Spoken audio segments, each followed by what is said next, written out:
Halo anak, selamat datang di kelas Matematika. Halo Saudara, video kali ini akan berisi tentang pembahasan tugas kalian, yakni tugas 3 tentang materi pembuktian induksi matematika. Oke, sekarang kita lihat untuk soal nomor 2, masih dengan pembahasan tugas 3 ya.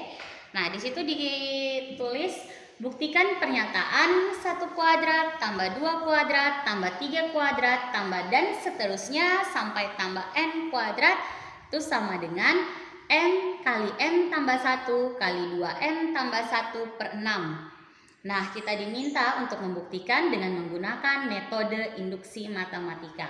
Sama seperti penjelasan Ibu di soal nomor 1 tadi. Untuk melakukan pembuktian dengan metode induksi matematika, maka ada 2 langkah yang harus kita selesaikan.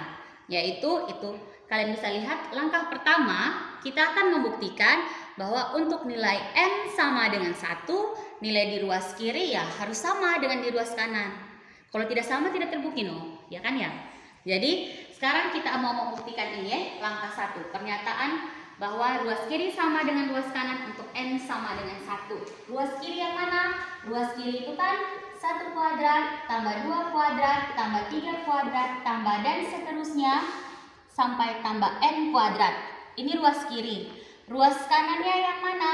Yang n kali n tambah 1 kali 2n tambah 1 per 6. Nah, karena ruas kiri ini cukup panjang, kita bisa sederhanakan penulisan ruas kiri ini, kita singkat pemisalan dengan PN. Ya, kita misalkan dengan PN. Nah, artinya N itu adalah 1 kuadrat, 2 kuadrat, 3 kuadrat, tambah dan seterusnya sampai N kuadrat itu sendiri. Sehingga jika kita tulis bahwa misalkan untuk N sama dengan 1, dengan kata lain kita bisa tulis P1 itu sama dengan 1 kali 1 tambah 1 kali 2 kali 1 tambah 1 per 6. Bisa mengikuti atau Ibu terlalu cepat? Nah, kan kita sudah bilang ruas kiri ini PN pemisalannya, ruas kanan tetap. Nah, ketika N-nya Ibu ganti dengan 1, berarti N ini Ibu ganti dengan 1. Maka N yang di ruas kanan pun Ibu ganti dengan 1. Bisa mengikuti?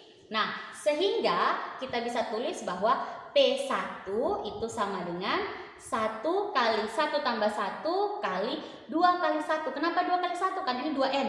2N itu artinya 2 kali N. Sehingga di sini 2 kali 1 tambah 1. Nah, N itu kan adalah N kuadrat. Berarti di sini 1 kuadrat. Oke?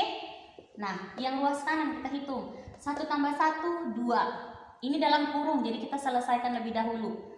2 kali 1 itu 2, tambah 1, 3. Maka kurung yang ini adalah 3 per 6. Nah, kita hitung sudah 1 kuadrat berapa? 1 kan ya. Terus ini 1 kali 2 kali 3, 6. 6 per 6, 1 juga. Maka kita bisa lihat bahwa ruas kiri sama dengan ruas kanan. Maka untuk langkah 1, pernyataan kita terbukti benar. Oke? Oke, kalau tadi di langkah 1 kita sudah lihat bahwa terbukti pernyataan untuk langkah pertama ketika N sama dengan 1. Nah, sekarang kita lanjut ke langkah kedua.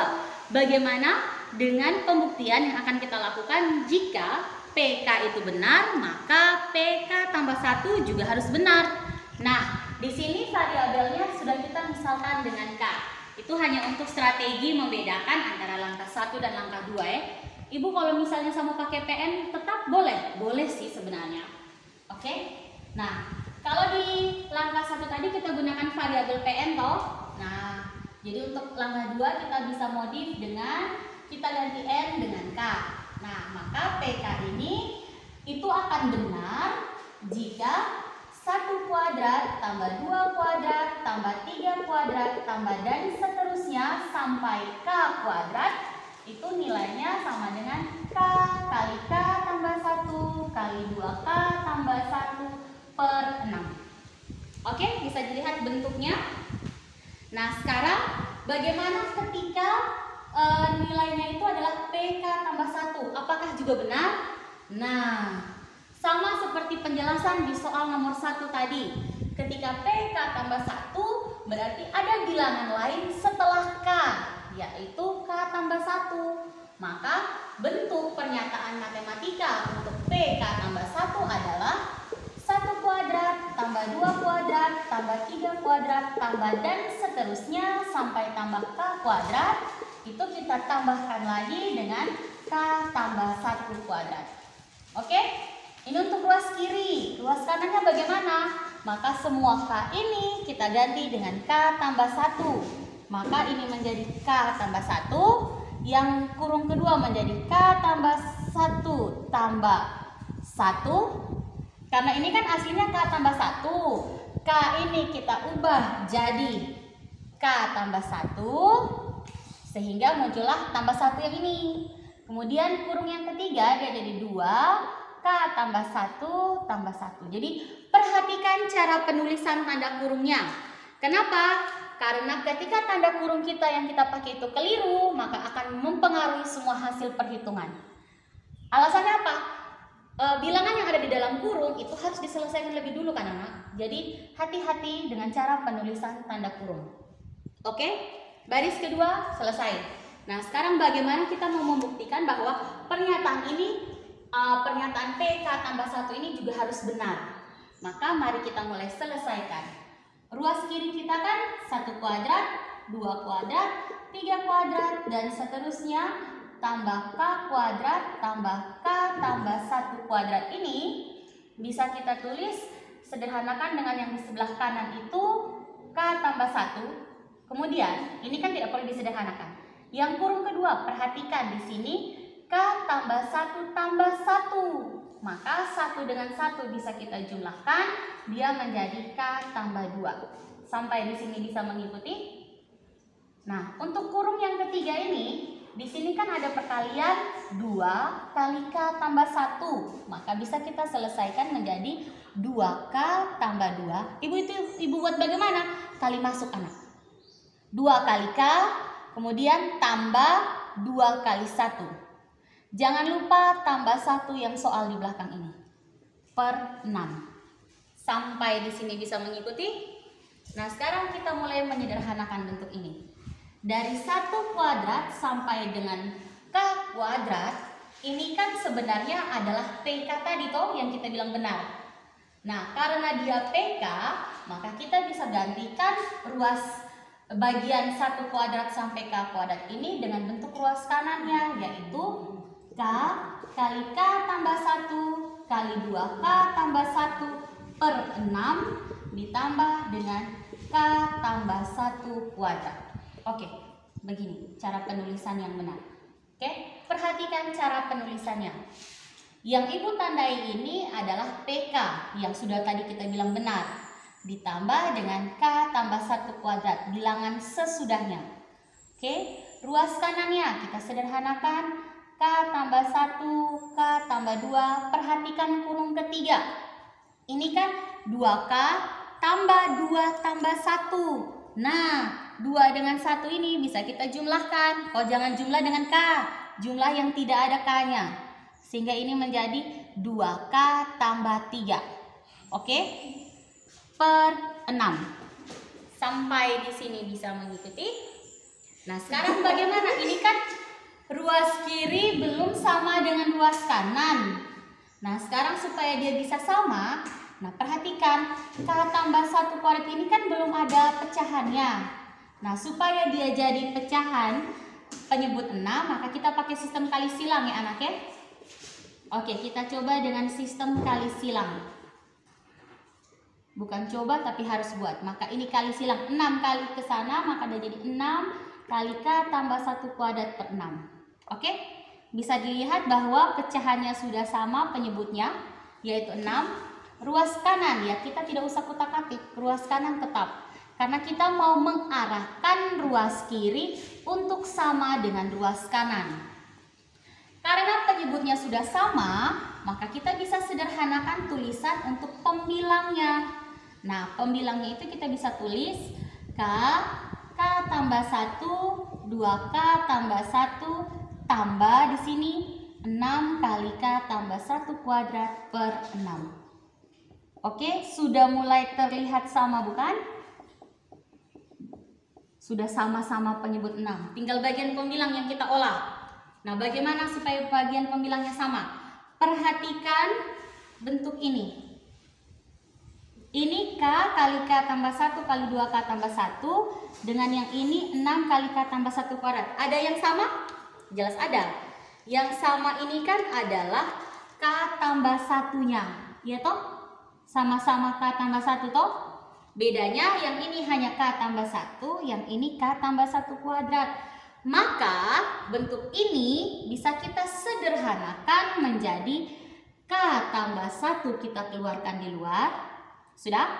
Kemudian yang sebelah kiri karena kita sudah pakai K tambah 1, maka sisanya adalah K kali 2K tambah 1. Tambah yang kanan karena kita sudah keluarkan 1K tambah 1-nya, maka sisa 6 kali K tambah 1. Tutup kurung besar ya. Per 6. Yang ini tetap. Pokoknya ruas kanan tetap saja, anteng saja ruas kanan itu. Karena yang kita mau buat adalah ruas kiri menuju ke ruas kanan. Sampai di sini bisa mengikuti?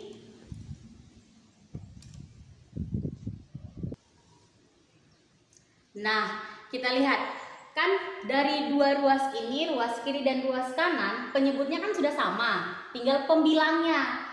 Di sini K tambah 1-nya sudah sama, tetapi bagian K tambah 2 dengan 2K tambah 3 belum toh? Nah, sekarang mari kita mensiasatinya. Kira-kira sama tidak ya terus nanti akhirnya? Di sini, ini kan perkalian satu kurung toh?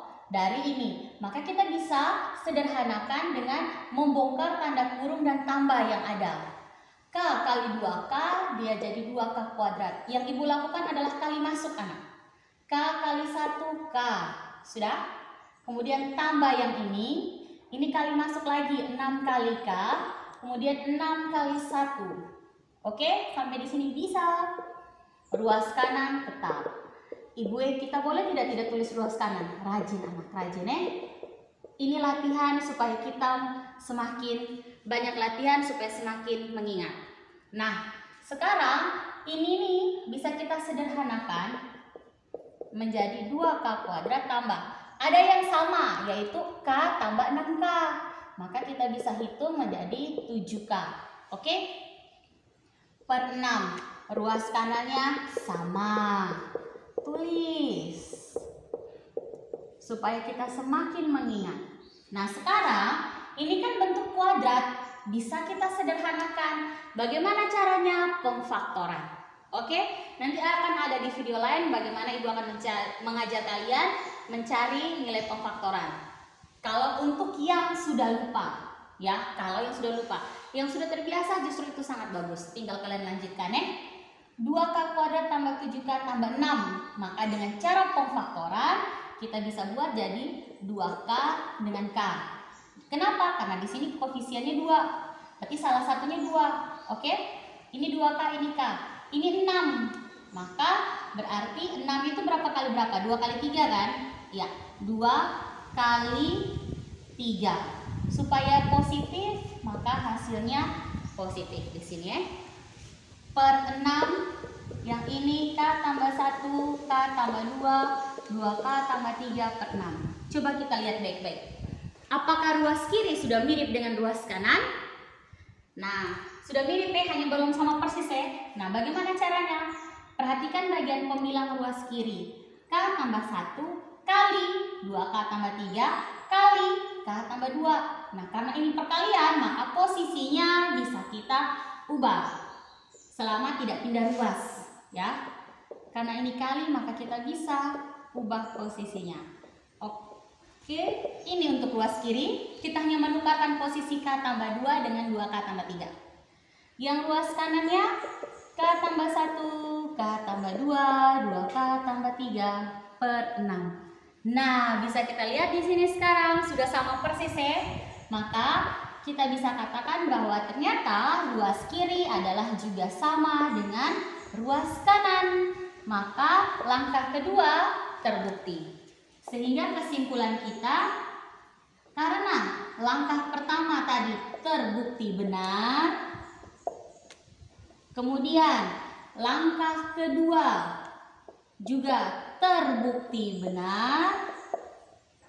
Maka kesimpulannya adalah pernyataan kita benar. Oke, lagi-lagi Ibu ulang ya.